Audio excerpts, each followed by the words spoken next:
दोस्तों आज की इस वीडियो में मैं आपको बताने वाला हूं कि आखिर मोबाइल फोन में सिस्टम अपडेट क्यों किया जाता है, सिस्टम अपडेट क्यों किया जाता है और कैसे किया जाता है। ये दोनों तरीका मैं आपको बताने वाला हूं, क्योंकि दोस्तों बहुत से लोगों के मोबाइल में अभी तक बहुत से लोग सिस्टम अपडेट करते ही नहीं है। और जब कभी कभी किसी के मोबाइल में नोटिफिकेशन आ भी जाता है सिस्टम अपडेट करने का, तो वो लोग यूट्यूब पर सर्च करते फिरते रहते हैं कि सिस्टम अपडेट से क्या होता है, ये किया जाता है या फिर नहीं किया जाता है, और कैसे किया जाता है, इससे क्या होता है और कब करना चाहिए। ये सारा जानकारी आज के इस वीडियो में मैं बताऊंगा। तो दोस्तों इस वीडियो को अंत तक जरूर देखना।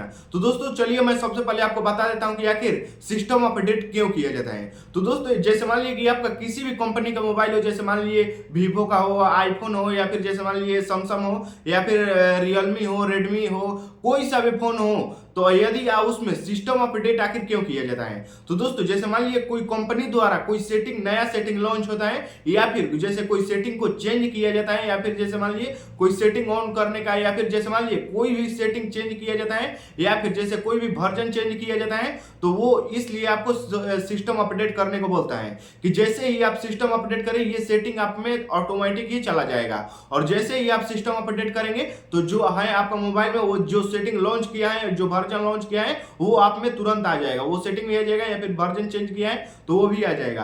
अब या फिर जैसे मान लीजिए यदि आपका मोबाइल ज्यादातर हैंग कर रहा है, तो आपको क्या करना है कि सबसे पहले आपको सिस्टम अपडेट कर देना है। सिस्टम अपडेट कर देंगे तो आपका मोबाइल जो है वो कम हैंग करेगा, और कम हैंग करेगा और अच्छे से चलेगा भी। और तो दोस्तों अब चलिए मैं आपको बताता हूं कि सिस्टम अपडेट कब करना चाहिए। तो दोस्तों सिस्टम अपडेट यदि आप बहुत दिनों से नहीं किए हैं, तो आपका फोन का चार्जर कम से कम 30% होना चाहिए। यदि ज्यादा बैटरी टिकता है तो आपको 30% होना ही चाहिए, या फिर कम टिकता है तो कम से कम 50% होना चाहिए। मैं तो कहता हूं कि आप पहले फुल चार्ज कीजिए तब जाके सिस्टम अपडेट कीजिए, क्योंकि दोस्तों सिस्टम अपडेट यदि ज्यादा दिन तक आप रख देते हैं तो आपका जो मोबाइल है वो कम से कम 10 जीबी का भी हो सकता है, 8 जीबी का भी हो सकता है, 6 जीबी का भी हो सकता है सिस्टम अपडेट। तो उसको करने में आपको टाइम लग सकता है, इसीलिए आप चार्ज को फुल कर लीजिए। और आपके मोबाइल में डाटा होना चाहिए कि ताकि वो सिस्टम अपडेट एक दिन में पूरा हो जाए। तो दोस्तों अब चलिए मैं आपको बताता हूं कि आखिर सिस्टम अपडेट कैसे किया जाता है। तो दोस्तों चलिए चलते हैं फोन के स्क्रीन पर।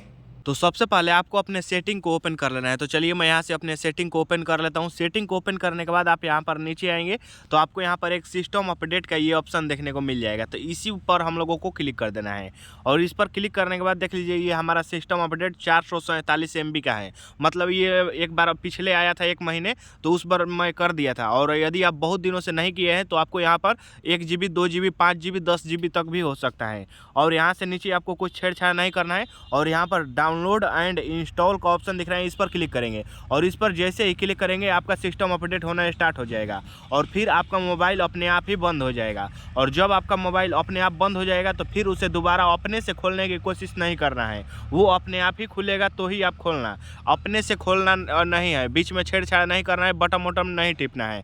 तो चलिए डाउनलोड एंड इंस्टॉल का ऑप्शन दिख रहा है, इस वाले ऑप्शन पर क्लिक करना है, और यहाँ पर स्टार्टिंग डाउनलोड और यहाँ पर कंटिन्यू डाउनलोडिंग का ऑप्शन आ गया, तो इस पर हम क्लिक कर देंगे। तो ये देखिए ये हमारा डाउनलोडिंग होने लगा। यहाँ पर जैसे हो गया रहा है 100%, जैसे ही होगा ये हमारा ऑफ हो जाएगा। और ये देखिए ये इंस्टॉल नाउ ये 0 सेकंड होगा, बस ये अपने आप बंद हो जाएगा, और अब ये हमारा मोबाइल ऑफ हो गया। तो दोस्तों इस तरह से आप सिस्टम अपडेट कर सकते हैं, और इससे रिलेटेड कोई भी प्रॉब्लम हो तो आप मेरे कमेंट में कर सकते हैं, मैं उसका सॉल्यूशन तुरंत कर दूंगा।